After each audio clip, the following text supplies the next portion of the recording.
প্রিয় বন্ধুরা, দাঁড়ান, ভিডিওটা উপরে ঠেলেন, আগে আমার কথাগুলো শোনেন।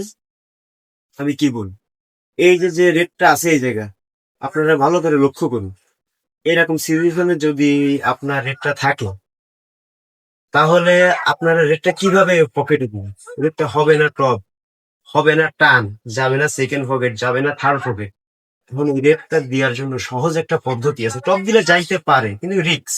এখন এই রেটটা দেওয়ার জন্য একটা সহজ পদ্ধতি আছে, সেটা হচ্ছে কি, আপনার রেটটা ডাবল টাচে, মানে চাপা মারবেন, মানে ডাবল টাচ রাখবে, লাগে এই পকেটেই যাবে। সুন্দর একটা move। আপনারা মাইকটা দেখেন, যদি ভালো লাগে অবশ্যই অবশ্যই আমার পেজটিকে ফলো করে দেবেন, আর লাইক কমেন্ট শেয়ার করে দিন। আপনারা মাইকটা দেখেন, মাইকটা কেমন।